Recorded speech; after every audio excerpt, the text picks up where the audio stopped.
Welcome to the Collector's Cast. Once again, I'm Clint Wilson, otherwise known as Clint the Collector, and with me, as always, my good friend Michael Bloski, otherwise known as... What are you otherwise known as, Michael? My mom calls me Mike once in a while. Mike? Well, that was yeah. rude. Well, welcome everybody. We're excited to be back again for another episode. Yeah, it's actually our 10th episode. So to celebrate this milestone of 10 mighty episodes... we're going to tackle the big three today. The big three, what, you might ask? No, we're not going to talk about GM, Ford, and Chrysler. We're going to talk about ATF. What is ATF? Well, if you're an auto mechanic, you might think it's automatic transmission fluid. But if you are a U.S. citizen, or especially if you work for the United States government, ATF stands for alcohol, tobacco, and firearms. And all three of these things are collectible. So that's what we're going to get in today. And hopefully we'll delve deep and we'll learn a couple things. What we're going to see is that each of those individual things, alcohol, tobacco, and firearms, there's so multifaceted. There's so many different things. It's not just, the firearm itself or actual tobacco or it's alcohol. There's the advertising. Well, let's start at the beginning with the alcohol portion of it. Now, myself, when I think about collecting and to do with alcohol, I think of alcohol advertising. I think of the old light up beer signs, which were so great in the 60s and 70s. They still make them, but those old cool 60s ones. I believe I had do you remember, was that a Miller Lite or whatever I had with the forest scene? Coors Light, thank you. That thing was fantastic. I had that Coors Light with the mountain scene, and the thing, as soon as you turn it on, it looked like you were looking into the Rocky Mountains or something. Yeah. And they made such great signs. And there's all sorts of collectible alcohol advertising, but some people actually do, and we were talking about this too, collect alcohol. Absolutely. And when I think of alcohol collecting, I automatically go to collecting wine and someone with a huge wine collection, or maybe it's not huge, but maybe it's just a significant wine collection. And, one of the things about that is, Clint, is a lot of people buy wine with no intention of ever drinking it. I find that that is odd. That is odd. But they do. And other people will buy it to have it in their collection with intention of, at one point for a special occasion, at some point we're going to drink this wine, but limited productions and what have you, specific vineyards. So there is that aspect of the actual alcohol, wine, and also with spirits. Yeah, I was going to say, not just wine, but people collect vintage scotch, vintage whiskeys, and even though I wonder if there are people that just collect it to have it and not ever drink it. But I know that when it comes to old scotch, guys will hand it out like it's meager rations or something. Once at Christmas, everybody will get a snort maybe, and they really dole it out at a slow speed. Like the old rum ration on a on the pirate ship, an old pirate ship or the Queen's ships. Hey, well, the Queen's Navy. We're going to get into more pirate talk later when we talk about firearms for sure. So people do actually collect alcohol and not consume it. That's kind of strange. But you know what? Our last episode, we talked about vinyl, and some people collect vinyl albums and never play them. Yeah. Some people collect books and never read them. There's things that they just collect to have and for the purpose of collecting them. Yeah. And, you can't fault people for their reasons. They're just different reasons than yours. Yeah. When it comes to the alcohol advertising, Clint, what do you think is there sort of a holy grail you could think of? Well, yeah, okay, I'll go back to those 60s and 70s beer signs, the real intricate plastic 3D now there was a guy that went by the name of, didn't go by the name, his name was Paul Stanley, but not the Paul Stanley you're thinking of from Kiss. He used to design beer advertisements, and he would do like the Hams Bear, the 3D stuff that had characters up on a pedestal, big displays that would go inside a liquor store or a grocery store, advertising Rainier or Hams or whatever. And those sort of Art Deco looking 50s and 60s beer signs to me are just beautiful. Like we talked about the Coors Light one with the 3D. You could see right into the forest and the waterfalls and everything. There's just some gorgeous stuff from that era. I've had a few different ones. I had that, I don't know if you remember, I had a Miller High Life one that was, that as it spun, it was like a light bright with pinholes in it. Yeah, and all the different colors went by. And it looked like a bloody Las Vegas hotel sign or something. Yeah. Just gorgeous. So yeah, that's kind of what I like. There's a lot of tin stuff out there too. I do have a very nice piece of my own personal collection right here in the shop that maybe we'll get a picture later up on Instagram. And it's that AC Beaton and Company stout sign that I have up on the top rack there that is a big porcelain enamel sign from the turn of the century. And I don't mean the year 2000. I mean late 1800s, early 1900s that would have sat on the outside of a pub. It's just gorgeous. And, you know, again, it's a beautiful sign. Yeah, well, people have been consuming alcohol for a long time.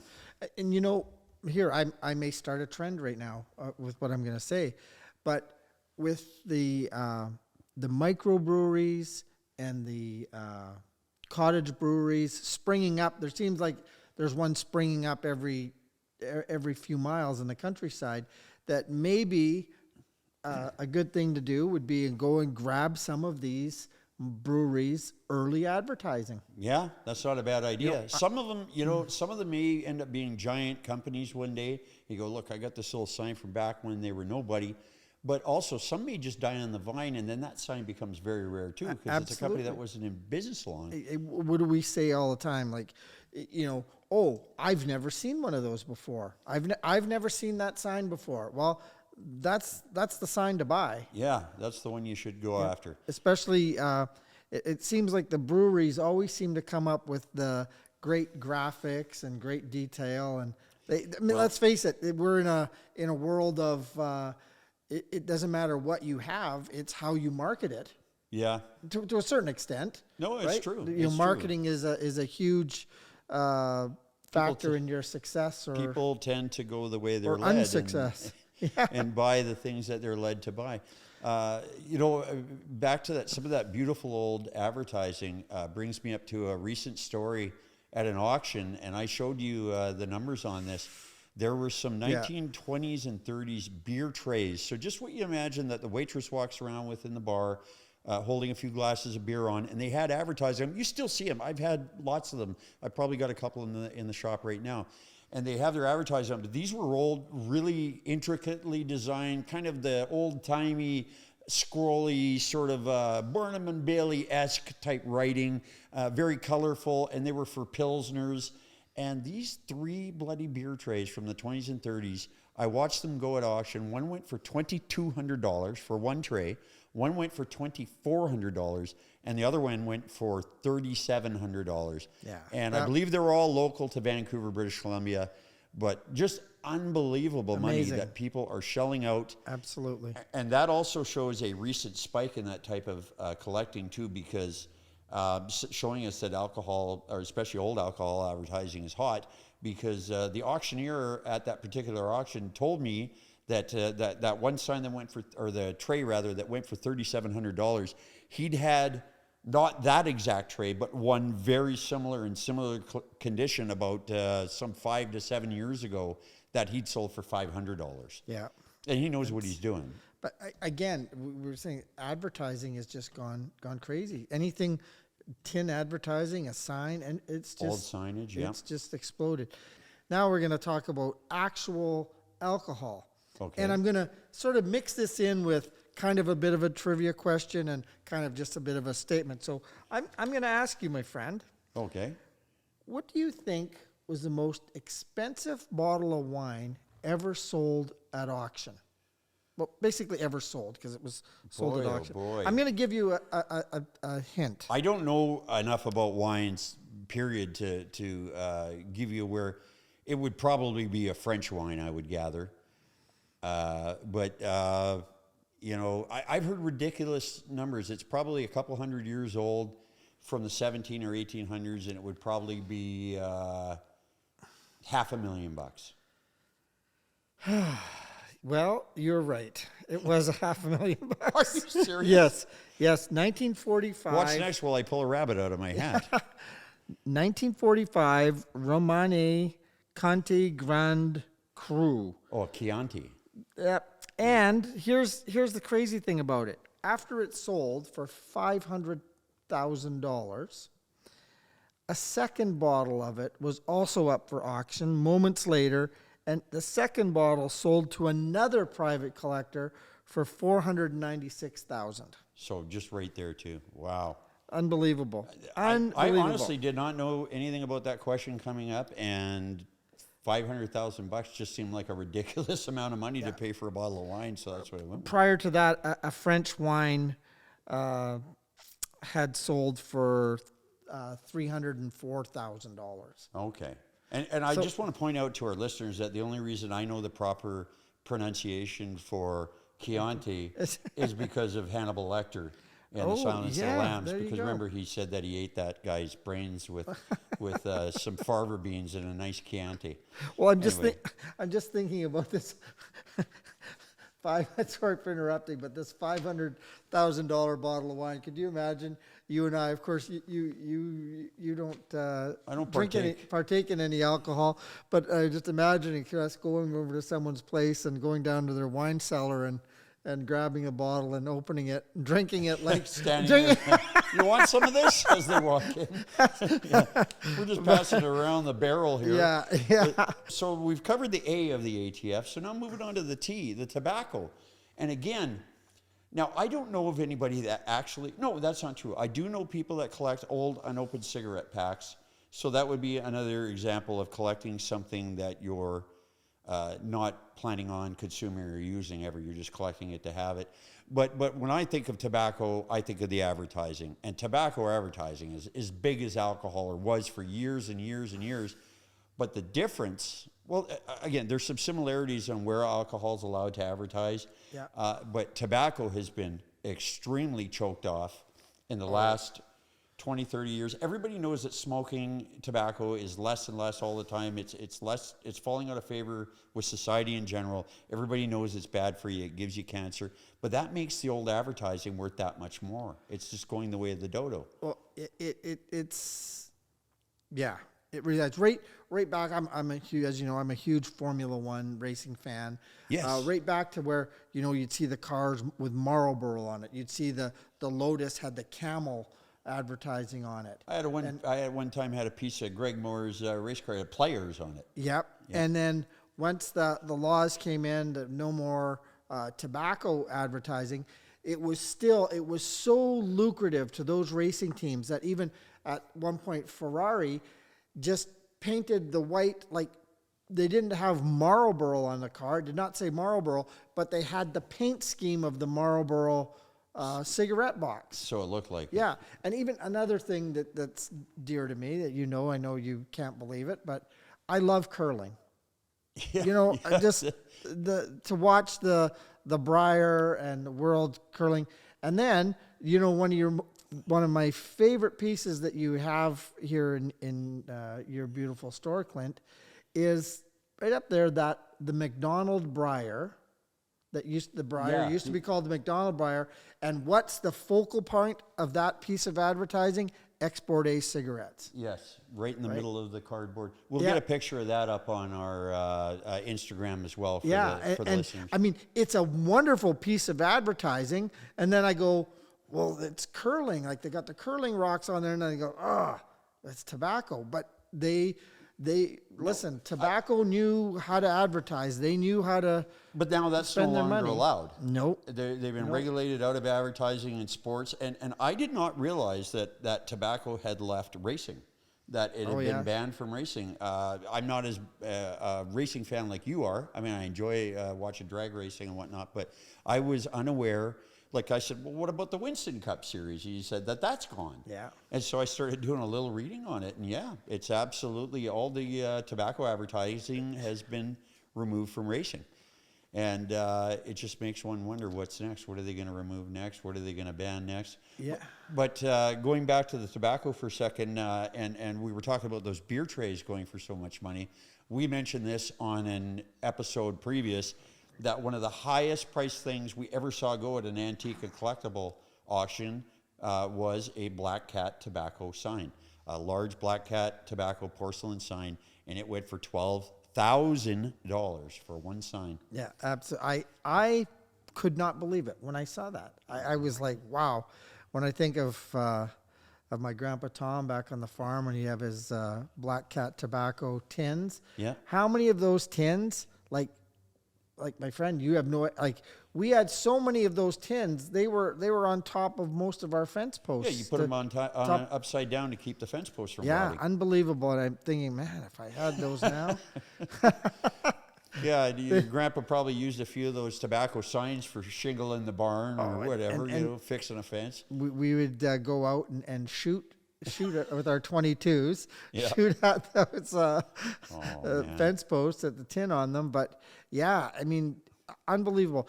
Another thing about the tobacco is, Clint, as well, is that when they removed that from that advertising, I mean, not thousands, but millions and millions of dollars were lost to race teams. I mean, racing especially, but it hurt wrong, the most. What's stepped in to take the place?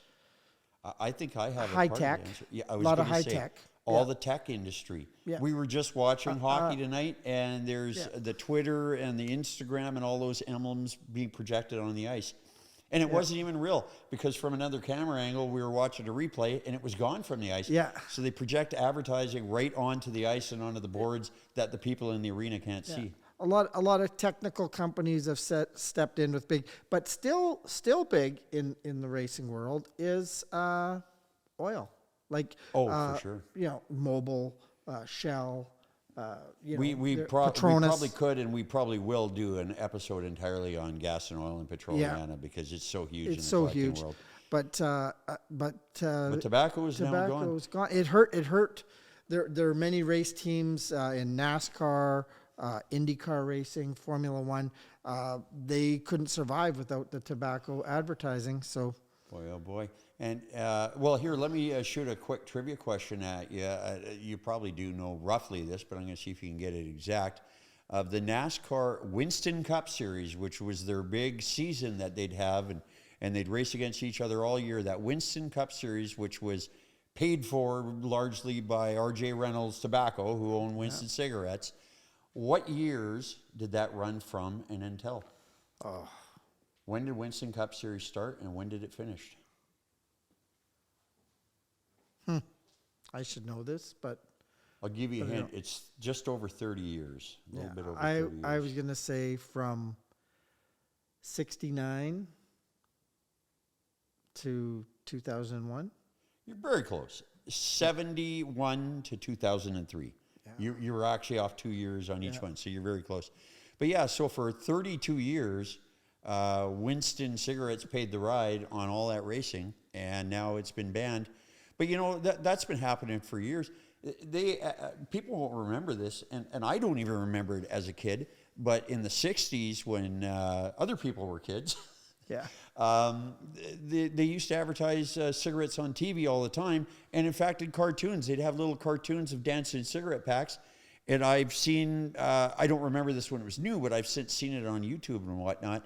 The Flintstones used to advertise cigarettes. They had a animated commercial where Fred and Barney were making Wilma and Betty mow the lawn on Saturday and do all the yard work, and they were hiding behind the stone fence enjoying a Winston break.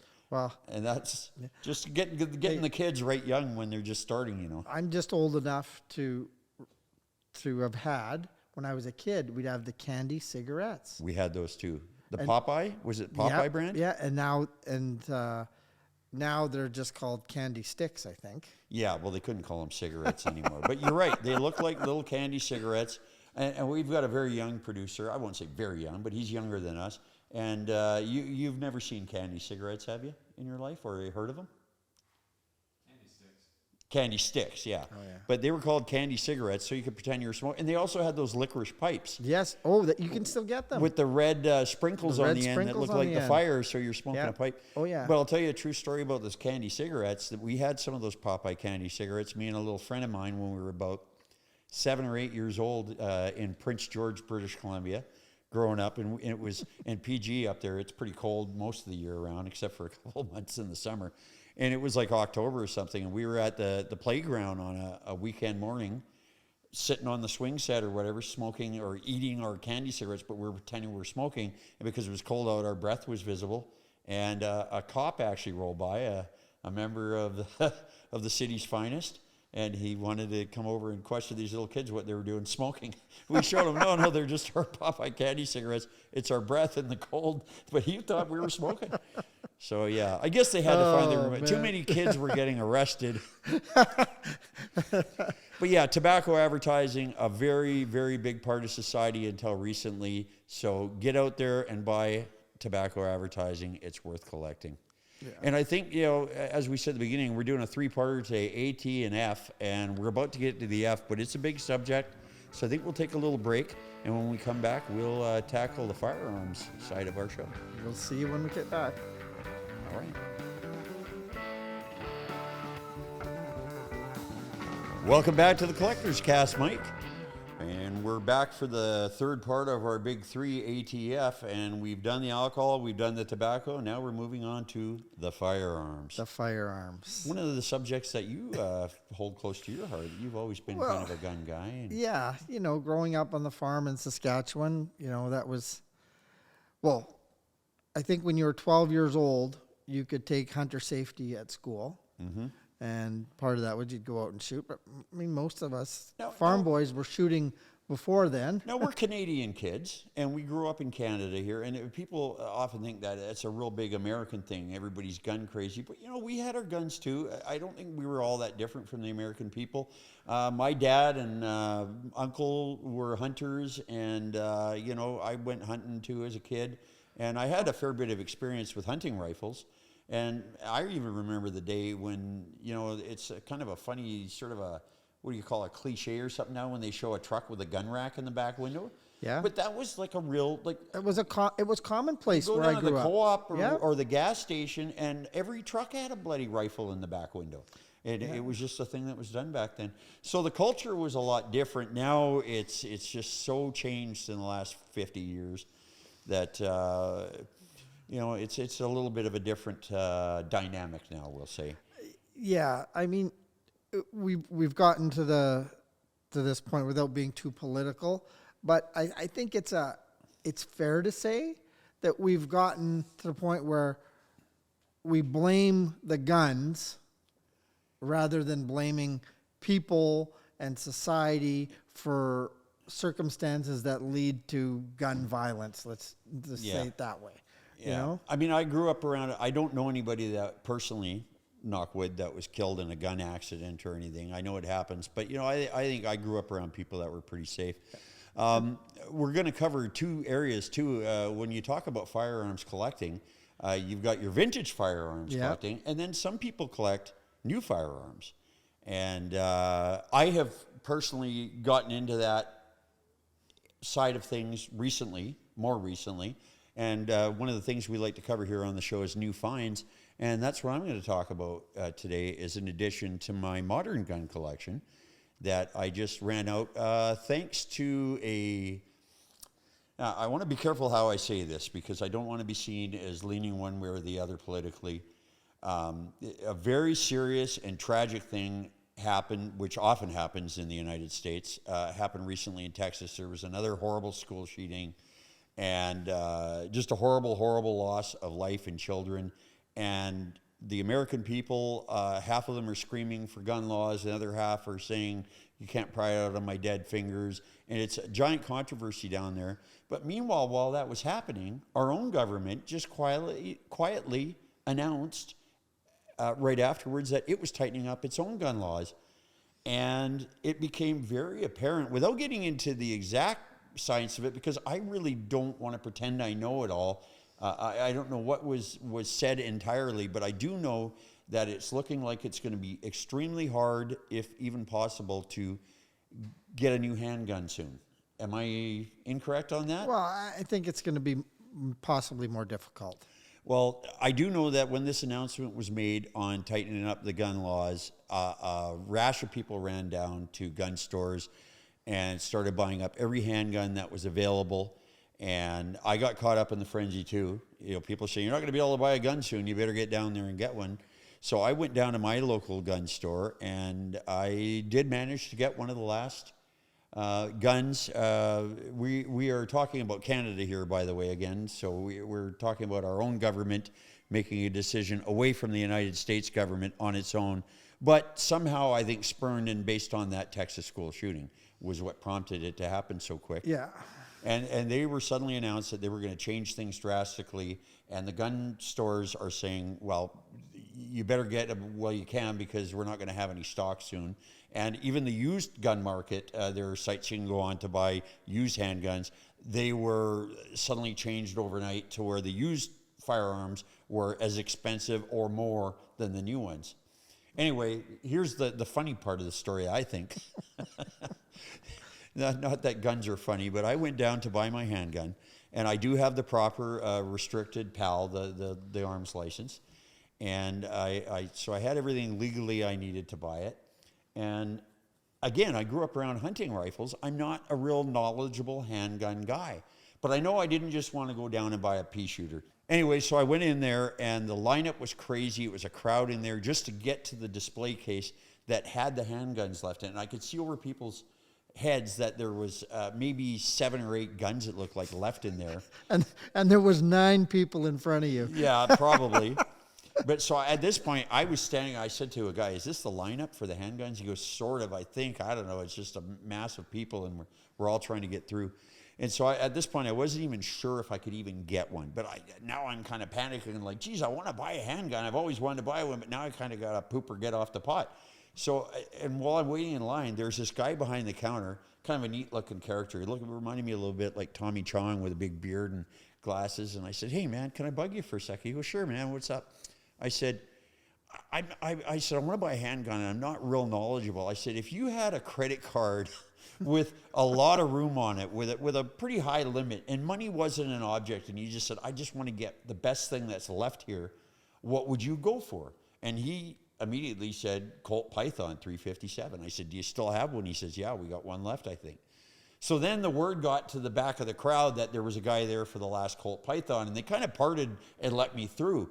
And then they handed me this thing, and it was like a hog leg. It was just like a big hand cannon in my hand. I said, yeah, that's great. And there's all these people standing around. I was worried somebody else was going to say, I'll take that. So I just said, done. It's your last one. There was like 5 guns left in the case now. I said, I'll take it. I'll take it. You know, I didn't even argue. Then I went up to now I don't have the gun left yet. I can't show it because it's on a waiting period, but there's a process that you have to go through with the Canadian government, so you can transport a handgun. And normally it takes a day, but because of this giant onrush of people buying all the handguns in the country, it is now up to about 3 weeks. So I'm waiting for my email that I can go and transport my gun legally from the gun store. But anyway, here's where it gets. Now you got to remember, there's probably 20 or 30 people in the store, and they all heard me open my big mouth and say, I'll take it. I'll take that most expensive handgun in the place. How much do you think a Colt Python 357 should cost? Well, I know how much. But you thought at the time, what did you say, $800 or $900, or what number did you say? I think I said 1,400. Yeah, and that's what I was kind of thinking, 8 to 1,000. I didn't know. I just did not know. I thought it might be 12 or 14, whatever. I'm buying this thing. I don't care. Anyway, it was $2,499 plus tax. But you know what? I'm only going to buy it once. I'm going to own it forever. I've got no plans on selling it. It's mine. It's coming home with me. So I just winced, and I handed over the card, and I typed in the PIN number, and I just said, yeah. Because what am I going to do then? I'll take it. Oh, not that much. And there'll be some largely discounted signs and other collectibles at Clint's store this week. Yeah, so I can help pay for that purchase. I've already, I did just sell that big, intricate 1800 safe I have there, so that's a start towards paying for the gun. Let's, for a moment, talk about some older older guns. And Yeah. I've got something here sitting in front of me. Yeah, I brought this out to look at. My favorite item in your store. Yeah, and probably the oldest item I in don't this know. store. Yeah, I'm not sure why I don't own it yet, but Now, well, because I paid a lot of money for it, and as much as I like giving you presents, this is a blunderbuss. an authentic blunderbuss. And for those who don't know what a blunderbuss is, it's the predecessor to the shotgun. And it's a rifle like a shotgun. Well, they make blunderbuss pistols too. Yeah. But the main part of it is the trumpeted end, the flared out end, how the barrel becomes wider. And this was used in the, actually I did a little research. Blunderbusses came out about the 16th century, so around the 1500s.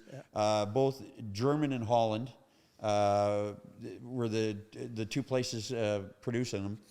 But pretty soon they were widely used by pirates, obviously, and other folks. Great for spraying the decks of your adversary's vessel. and when you ran out of projectiles, you could pretty much put anything in them. You could put dirt, nails and sand, glass, rocks, anything. Yeah, and just anything that would hurt when it hit fast and dig deep, they could put in the blunderbuss. Now, this particular one is Spanish. What I'm told by experts that I've spoken to is that the barrel and the mechanical workings of it are all Spanish from the 1700s, so putting it in the category of definitely one of the oldest things in the shop. But the stock, however, the wooden portion of the gun, it was apparently restocked sometime in the 1800s in Africa. And that makes a lot of sense because during the 1800s, the Spaniards sailed up and down the west coast of Africa all the time, of course, with the horrible slave trade and everything else, the privateering they had going on. So their weapons were common down that coast, and this would have been broken somewhere along the lines. And then, some person found it and restocked it with a local stock and made it function again. Yeah. And now all these years later, here it sits in my display case. And just to again, keeping with our theme of collecting and collectibles, it's again, here's an item or firearms, and there's multifaceted ways that you can collect it. You can collect it through advertising. You can collect it through new guns. You can collect old guns. You can collect black powder guns. And the way people collect guns, again, are different. We've talked already early in the episode about items that are collected with no consumption or no actual usage, just for display. Yeah. Now, this gun I would not fire because I don't have balls that big.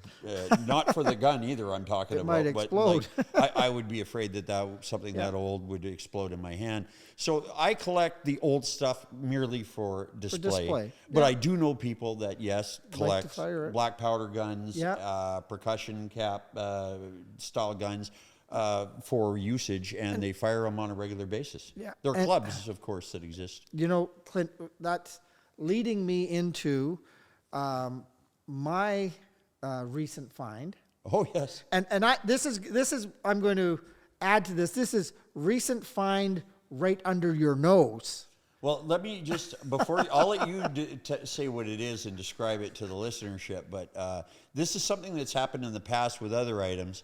I go out picking and I bring them into the shop, and Mike is usually here helping me set everything up. But sometimes he won't be here, and I'll bring it in and I'll just place it in a display case. And this is one of those things that it was here, I don't know, probably a week or something before you saw it. And then I wish I was there to watch your eyes come right out of your head like a cartoon character when you saw it. Now, and here it is. I'm gonna show everyone what that is. Okay. Well, I'll describe it to the people that don't have video. Yeah. It is a 6-shooter revolver that's got a barrel on it like a horse's tail. No, it's about a foot-long barrel. Yeah. And this, again, moving into the, into this different ways of collecting. This is not a real firearm. It's a replica. And it is a replica of a .45 caliber Colt model 1873 Peacemaker. Now, it was sort of one of the better weapons of its day. But this particular one with the 1 foot long, 12-inch long barrel, made it look like a cannon, was sort of made famous by a guy that you probably all heard of, Wyatt Earp. Oh, wow. I mean, I know a lot about Wyatt Earp, Right. but I was unaware that he carried a... Yes. And there's some dispute as to whether he really had one or not, but it's definitely, and this particular model was called the blunt line. I don't know how they come up with that name, but the ones with the long barrel was called the blunt line. But it was known that Wyatt Earp was known to carry one. Yes. Not in the OK Corral shootout, I don't No, believe. no. Later on, when him and his guys were on their rampage to hunt down all the cowboys and the people who had done them wrong, he was known to have had one. So that's folks, if you hate reading books, Tombstone, the movie starring Kurt Russell and Val Kilmer as Doc Holliday, is an excellent little history lesson. Of course, there's stuff that has been Hollywoodized, but it's a great way to kind of know the story. And here's the thing, folks. There's a lot of people who like the look of a gun or like to look at it, but are maybe afraid of having a gun in their house. They just don't want to have a gun. Well, here's a way you can get into collecting some of these historical pieces by buying these replicas. And this is why I bought a replica. Yeah. It's what the blunderbuss is not a replica, but I did not buy it to shoot it. I did not buy it as a functioning gun. I bought it to display it, and therefore something like this should be no problem for me because I have no desire to shoot it. I just want it to sit in a case and look awesome. And another famous gunfighter. Well, it wasn't really a gunfighter. I guess he was. Wild Bill Hickok. Oh, sure. Well, he's a gunfighter. He was the known as the gunfighter of gunfighters. And Wild Bill Hickok had his weapon of choice was an 1851 Navy Colt revolver. Okay. It was a 36 caliber. Anyways, that he had custom made for himself. I imagine they were at a great expense at that time, but we won't go into Wild Bill Hickok into depth because We'd be here all day. We'd be here all day. Oh, I'm a bit of an aficionado. Yeah, and he had such talents with those weapons. There were apparently there were people who were target shooters and trick shooters that maybe were slightly more accurate than him, that could maybe beat him but when it came to shooting at a person, he was a cool cucumber, and he didn't miss. And he also, and I think it was you that told me this, he used to stand sideways with his shoulder forward, so you'd have a smaller target. He wouldn't stand with his chest, broad onto you. Yeah, and back in those days, guns were expensive and ammunition was expensive for the average guy. Like, say a guy who worked as a ranch hand, he would carry a sidearm for protection from animals or whatever, predators, and maybe to look tough when he went to the bar. But he wouldn't fire his weapon very often because it was expensive to do. Mm-hmm. Whereas Wild Bill was a gambler. He always had money. And he had a routine where every day, when he woke up in the morning, he would fire his guns at targets, practicing, and then reload them. And so he every day was using them. Oh, it'd be commonplace. Yeah, that makes so much sense. But at the time of his death, he carried two of these Navy Colt revolvers. That's what he used, and he was murdered, shot in the back of the head. He could shoot with both hands. Both hands, they said, equally as proficient. Yeah, that's the only way they got him. They shot him in the back. Shot him in the back of the head. He was holding the dead man's hand, the aces and eights. I know it well. And his guns were sold at an auction to pay for his burial. Wow. Yeah. I wonder where those are today. Well, they are in a museum. Okay. They're together. They've finally been reunited. That's a long story. But at the time of his death, do you know what they sold for? No. 25. Well, wait, hey, sorry? Go ahead. You're not going to believe it. 25 cents. 25 cents? 25 cents. That's what they Each sold for. Or both? Yeah. And well, it doesn't matter. 25. You're contradicting yourself. You just said guns were expensive back then. Yeah, but a fellow only made a nickel a day, so and I don't know. I don't know if people just didn't want them or what the reason was. Or it could be like a modern auction, just no money in the crowd. There was no money in the crowd at that day. Putting Wild Bill on hold in his guns, going back to me buying things for display versus real shooting guns, the big difference is also on the price. It's just like buying the original signs versus the aftermarket signs. And by displaying that long barrel in there, I think I paid, I think it was about $125 for that display gun. What would a real one of the same shape and everything, if that was a real gun, what do you figure that Right now, what would it sell for? I would say about $3,000, like a real one from that vintage. Really? Yeah. But they do make this gun. I think the theme of this show is how I'm constantly surprised by the high price of guns. Yeah. Oh, I'll just tell you a quick thing. I got flashed by the producer here. That 25 cents is $7.33 in today's money. $7.30 in today's money. Okay, so there was a couple. So it was still a deal, by the way.